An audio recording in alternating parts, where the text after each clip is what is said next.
Caminhos de aprendizagem sexto ano. O método científico. Como a ciência produz o conhecimento? O que faz a ciência? Professor João Ricardo Assis. Saudações, queridos alunos do sexto ano. Aqui é João Ricardo, professor de Ciências, e hoje falaremos sobre o método científico. O método científico é um método utilizado por cientistas para explicarem fenômenos. Vou começar pelas atividades da página 13 e 14, com a ilustração na página 13. Vamos imaginar um fenômeno. Um fenômeno observado por um cientista é um fenômeno que é observado de forma atenta, especial. Não é só olhar de forma despreocupada, é olhar com aquela curiosidade científica. O conhecimento baseado em evidências já comprovadas ajuda um cientista a entender melhor esse fenômeno. Por exemplo, o coronavírus. Ele usa a lógica, a inteligência dele para argumentar. Argumentos devem fazer sentido para que sejam válidos. Eu não posso querer inventar que o vírus é uma gripezinha, por exemplo. Para, posteriormente, eu avaliar possibilidades de testes científicos para tentar explicar o que eu estou observando, que é a pandemia. Então, hoje nós iremos fazer uma comparação do método científico com o que está acontecendo hoje na ciência, que é uma grande revolução. Ok? Atualmente, o conhecimento científico vê toda a verdade como transitória, ou seja, um processo contínuo de verificar a hipótese que é conhecida até aquele momento. Por exemplo, é transitório? Sim, o coronavírus é um vírus novo, não é? É um vírus que apareceu produto de uma mutação. Então, a ciência precisa, sim, estar sempre em movimento e a verdade sempre realmente é transitória. Vamos iniciar com um fenômeno observado por uma aluna minha em uma trilha. Ela observou que pequenos insetos pousavam sobre as flores. Seus coleguinhas vieram com várias explicações, chamadas de hipóteses. São explicações das mais diversas. Só que em ciência, todas as hipóteses mais plausíveis, são todas submetidas a testes controlados, em laboratório, em centros de pesquisa. E essas hipóteses todas são submetidas e nem todas conseguem explicar devidamente aquele fenômeno observado. Então, algumas hipóteses se amadurecem, algumas hipóteses se aproximam mais de uma explicação plausível. Então, elas são submetidas mais uma vez a testes controlados, só que são testes mais específicos, mais rigorosos. Depois de vários testes, e finalmente essa hipótese, essa explicação, os insetos pousam nas flores para se alimentar e, consequentemente, eles também polinizam as plantas, que têm as flores como seu órgão sexual. Isso permite a reprodução das plantas. Ok? Então, essa hipótese passa a ser uma teoria. Uma teoria seria uma hipótese muito plausível. Então, o cientista vai e publica essa teoria em revistas, em artigos científicos. Com isso, outros cientistas começam a ler essa teoria e comparam com suas pesquisas. Poxa, eu também estou fazendo uma pesquisa aqui em outro país aqui e é igualzinha à sua. Então eles começam a trocar informações, né, de métodos de pesquisa, de testes, e vai cada vez mais aprimorando esse método de teste, tornando um método cada vez mais eficiente. Finalmente, essa teoria se consolida, ela explica aquele fenômeno observado. E, a partir daí, ela pode explicar outros fenômenos similares. Então, são essas as etapas do método científico. Bom, vamos ver agora na prática como o método científico está em ação na pesquisa contra a pandemia, contra o Covid-19. Bom, o Covid-19 é um vírus, como eu já disse, novo. Tá? Ele é uma virose de RNA, um vírus muito mutagênico, de grande capacidade de infestação. Tá? Ele inicialmente ele atinge as vias respiratórias, depois ele vai para o sangue. Esses pontinhos amarelos aqui são vírus do Covid. E eles também aparecem na secreção pulmonar. Tá? São vírus do Covid na secreção pulmonar. Então, eles podem ser detectados por testes específicos. Ok? Então, essa doença é uma doença que desafia todos nós. E para combater essa pandemia, temos o quê? A ciência. E a ciência utiliza o método científico. Ok? Bom, três métodos básicos importantes são utilizados para combater a doença. A utilização de medicamentos antirretrovirais, a inoculação de vacinas, que é um tema que nós iremos discutir ainda nessa aula, e a administração de soros. Vamos começar pelos antirretrovirais. São substâncias que atrapalham o vírus de se reproduzir dentro das células infectadas. Elas interferem na replicação do RNA viral. Ou seja, o coronavírus é um vírus de RNA. Então ele tem que entrar na célula e se reproduzir. Para que todos os outros vírus filhotes dessa reprodução tenham um RNA, ele tem que multiplicar esse RNA. Então, os antirretrovirais não impedem a pessoa de pegar a virose. Elas atrapalham o vírus na sua multiplicação. Okay? A segunda técnica é a vacina. A vacina, todo mundo está querendo, né? Todo mundo está sonhando com a vacina para poder sair de casa de novo. Né? São substâncias que induzem uma resposta imunológica ativa no organismo. Ela induz o organismo a produzir anticorpos, sem que a pessoa esteja doente. Tá? Então, se inocula na pessoa saudável um falso vírus, um vírus adormecido, um vírus inativado, ou um fragmento do vírus, para estimular o sistema imunológico da pessoa a produzir anticorpos. Ok? Então, é uma imunidade ativa. A terceira imunidade, a terceira técnica, é o soro. Está sendo utilizado em pacientes muito graves do Covid.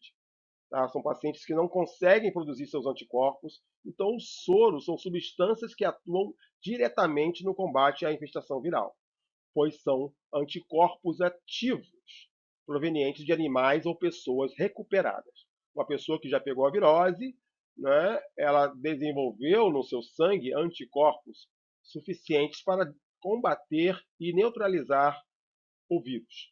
Então, esses anticorpos estão no soro sanguíneo dessas pessoas, que a partir daí é produzido, é retirado um pouquinho do sangue dessa pessoa, desses animais, para produzir um soro que possa ser inoculado. Ok? Vamos agora imaginar o teste de uma hipótese de uma vacina. Tá? Essa hipótese minha hipótese é que essa vacina funciona. Tá? Ela foi produzida, ela foi testada em animais, ela foi testada em laboratório, e agora eu quero ver se essa minha hipótese dessa vacina é plausível. Então, no estudo de uma variável hipótese, é necessário criar um grupo de tratamento, com pessoas voluntárias, que é dividido em grupo experimental D1, grupo de controle D0. O grupo experimental D1, ele recebe, são voluntários, já disse, né? Então, é um grupo de pessoas onde o tratamento real é inoculado. O fator testado é aplicado, ou seja, os voluntários recebem a vacina ativa. Ou seja, esse grupo recebe a vacina real. Ok? Então, vale lembrar que esse grupo de tratamento, vamos supor, 100 pessoas, 50 é do grupo experimental e 50 é do grupo de controle, mas as pessoas não sabem que grupo elas fazem parte, tá? Só os cientistas. Então, o primeiro grupo, o grupo experimental, o D1, ele recebe a vacina de verdade, ok? E o segundo grupo, ele existe para saber se os efeitos do grupo experimental são reais ou não. Sabe lá, o grupo de controle também tem o mesmo efeito? Então, o grupo de controle, ele é um grupo de pessoas onde o fator testado não é aplicado. Tá? Recebe um tratamento padrão, um placebo, ou nenhum tratamento. No caso aqui, a pessoa vai receber uma injeçãozinha de soro. Não vai ser a vacina, vai ser soro. E o grupo experimental D1 não. Ele vai receber a vacina ativa de verdade, tá bom?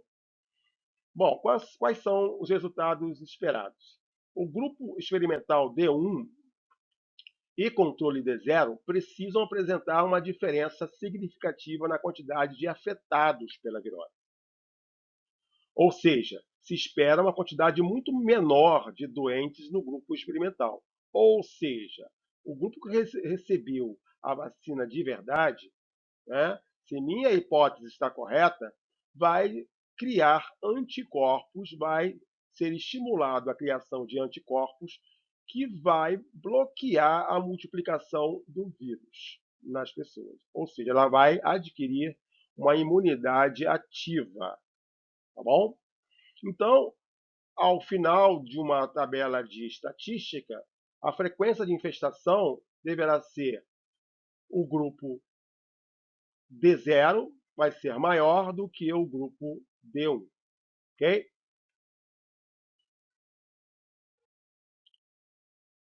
Bom, gente, vamos ver agora um exemplo real de uma parceria científica, ok? E de um teste de vacina contra o Covid. Tá? Atualmente, até o dia dessa aula, de gravação dessa aula, aproximadamente 100 vacinas estão sendo testadas e desenvolvidas no mundo. Tá? E 8 estão sendo testadas em humanos. Tá? Uma delas é essa vacina do laboratório Sinovac. Tá? Então, aconteceu essa semana, no início agora do mês de julho, uma parceria entre dois grandes grupos de pesquisa. O Instituto Butantan, que desenvolve pesquisa com vacinas e produz vacina em São Paulo, né, é o equivalente à Fiocruz no Rio de Janeiro. E o laboratório Sinovac da China. Tá? Obviamente que o governo lá de São Paulo teve que gastar um dinheiro para poder fechar essa parceria. Essa parceria não foi uma parceria, pô, cara, vai ser de graça. Não, teve uma grana aí no processo. Ok? Bom, o que trouxe essa parceria? Os chineses já têm uma vacina produzida, tá? E em quantidade. Então, qual é a parceria? Tá? Os chineses já passaram por duas fases do teste dessa vacina. A primeira fase foi testada a 144 pessoas, 90% de efetividade da vacina. Aí passaram para a fase 2, 600 pessoas. Mais uma vez, repetiu 90% de efetividade da vacina. E agora eles vieram para o Brasil e querem fazer um teste em 9.000 pessoas. Tá bom? Como lá na China a virose já está em declínio, vai ser feito um teste em 9.000 brasileiros, tá? Para realmente ver se a hipótese da vacina da Sinovac é uma vacina efetiva contra o coronavírus. Ok? Bom, no caso lá na China, a vacina já foi submetida a testes em cobaias. Tá? A cobaia morreu, aí não dá, volta todo mundo. Não, a cobaia sobreviveu, tranquilo. Então as cobaias, né, ficaram imunizadas direitinho, desenvolveram anticorpos. Ok. Na segunda etapa, bom, então essa variedade de vacina que deu certo, vai ser multiplicada. Eu vou fazer várias doses dessa vacina que já deu certo em cobaia. Ok? Com isso, eu vou iniciar o teste em humanos. Tá? Eu já falei para vocês, o primeiro teste da fase 1 foi 144 pessoas e o segundo teste foram 600 pessoas. Agora, com essa parceria, né, 9.000 pessoas serão testadas, já estão hoje sendo testadas, principalmente na cidade de São Paulo, tá? Com os profissionais de saúde e os profissionais das universidades.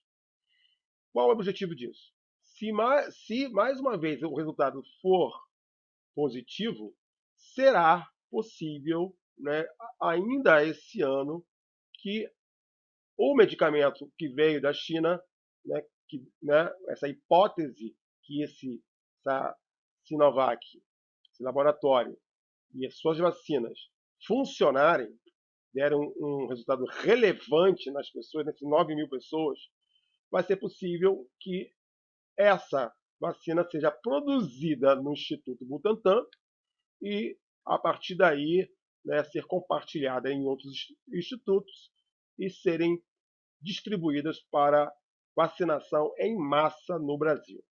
Ok? Então, esse é um exemplo de generalização de uma descoberta científica. Muito bem, gente. Estamos chegando ao final da nossa aula com as conclusões. Quais conclusões que nós chegamos até agora? Bom, a primeira conclusão é que os fenômenos ocorrem naturalmente, tá? Ou como resultante de fatores externos. No caso aqui, o fenômeno pandemia, coronavírus, surgiu de fatores externos, tá, gente? De manuseio inadequado de carne, de retirada de animais silvestres das florestas, de desmatamento. Tá? Então, existe uma relação muito direta, muito importante aí, entre preservação ambiental e doenças. Tá? Segunda conclusão, o conhecimento científico se constrói com base em evidências. Tá? Não é com base em achismo, né? Não é com base em negacionismo. Tá? As evidências são aquelas hipóteses que foram testadas, que foram comprovadas. Tá? Então, assim, o conhecimento científico vai se consolidando, né? Vai pavimentando, né, o caminho da ciência através do tempo. Ok? Terceira conclusão: as evidências científicas são obtidas com base em experimentos controlados. Exatamente, o conhecimento científico ele precisa de experimentos confiáveis para que sejam comprovadas ou não as hipóteses, para que as hipóteses se transformem em teorias ou sejam descartadas. Os experimentos seguem um método de execução mundialmente reconhecido. Os experimentos de produção de vacinas, produção de medicamentos, são mundialmente reconhecidos. Eu não posso inventar uma coisa completamente esdrúxula para produzir um medicamento. Então, existe um padrão de procedimento científico.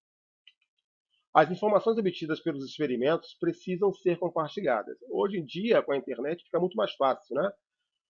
A ciência hoje é muito divulgada.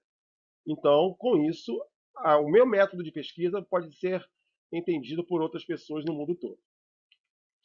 Questionamentos são muito bem-vindos na ciência. A ciência não reclama de falar que você está errado, que poderia ser diferente. A ciência precisa disso para ela se aprimorar. As condições que desencadeiam os fenômenos estão sempre se modificando. Ou seja, a ciência precisa estar sempre se atualizando para acompanhar as mudanças do mundo. Consequentemente, a ciência precisa estar sempre ativa, acompanhando as mudanças. Fazer ciência é mais do que acumular informações, é utilizar descobertas para melhorar a qualidade de vida das pessoas e proteger a natureza e sua diversidade. Muito obrigado pela atenção. Até a próxima.